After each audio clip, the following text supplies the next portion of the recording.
What's going on, guys, and welcome back to some NFL offseason talk here. With training camp approaching, I need to get back to making these videos. I was going hard at them for a while, and now I got to get back on track and wrap up some more teams before training camp hits. And so today I'm talking with the defending Super Bowl champion New York Football Giants. And one of the things I get asked a lot is, Mr. Hurricane, what do you think about the Giants having a shot at repeating? I think the Giants do have a shot at repeating, and because of this man right here you just saw coming out of the tunnel, Eli Manning, who I would now categorize in the elite category, mostly because of his performance in the Super Bowl and him leading the New York Giants to another Super Bowl victory over the New England Patriots. And so I do like this team, although there are some things I'm concerned about this year, and one of them is their ridiculously hard schedule. If you take a look at it, it really has no easy points of the season. They open up against Dallas, they play Tampa Bay and Carolina, two teams who could emerge this year in the NFC South and be some surprise teams. Both of them got better this offseason. Of course, Carolina has Cam Newton. You got Philadelphia. You take Cleveland, which is probably the weakest opponent on this roster, but then you look at the entire NFC East that they play.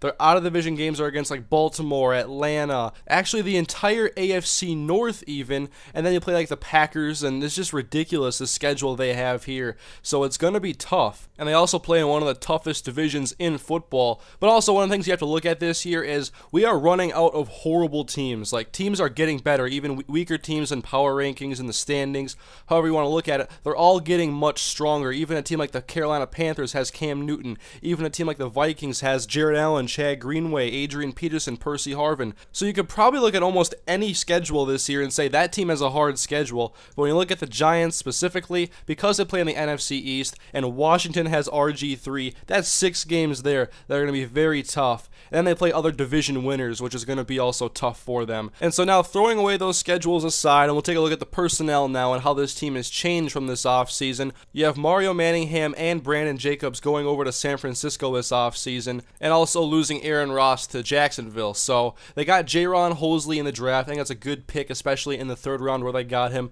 Manningham's gone, and they didn't have much depth behind Cruz and Manningham and Nix. And so we're looking at now their 2nd round pick, the guy who fell to them in the bottom of the 2nd round, Ruben Randall, is probably going to take over Manningham's spot. And I know a lot of people were really excited when they got Ruben Randall, but I, for one, am not a big Ruben Randall fan.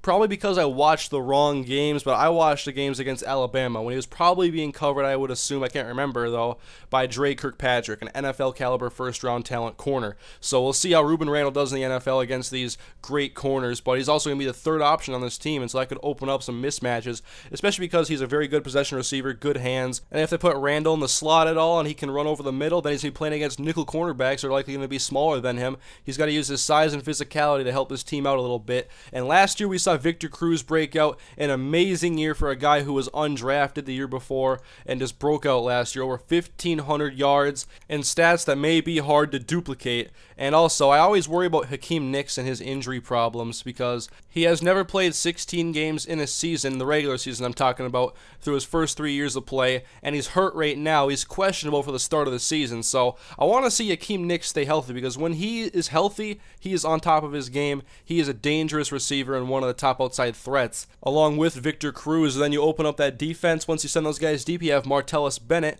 whom they signed from Dallas this year in the offseason, and we'll see how he is, though he's kind of been an underachiever at tight end, but maybe a change of scenery is what he needed. And then last year also, the Giants had the 32nd ranked rushing offense, which is kind of surprising considering they had big name players. They had Ahmad Bradshaw and Brandon Jacobs, but still only averaged 89 yards running. So we look at now with Jacobs in San Francisco, they picked up David Wilson in the 1st round. I wasn't a big fan of this pick because it's a guy who's probably not going to start at running back, and they took him in the 1st round. But now I do think it's a pretty good pick because it helps them have a 2-headed rushing attack, and Wilson also has some speed. I didn't actually watch him play at Virginia Tech, so I'll try to figure this kid out in the preseason this year when I watch the Giants games or their highlights or whatever.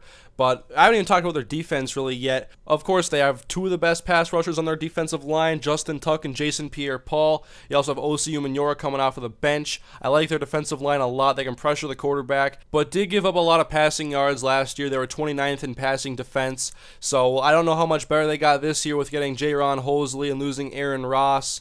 And I'm also not a big fan of their linebackers, but as a defensive unit overall, I like the Giants because of the way they can pressure the quarterback, and they do have some good players in that secondary that can make plays. And so when I look at the New York Giants, I see a team that last year was a good team in the regular season. They were only 9-7, but they were a great team in the playoffs. This year, good is not going to cut it for the Giants in the regular season. They have to have double-digit wins. They have to stay healthy, and they have to stay consistent, and Eli Manning has to play like an elite quarterback throughout this very tough schedule and a lot of very tough games. And so anyways, guys, that is my thoughts on the New York Giants this year. Please leave feedback on the video and what you think about what I had to say with the Giants. And Giants fans, let me know how you think your team is going to do this year in the tough NFC East with this crazy hard schedule.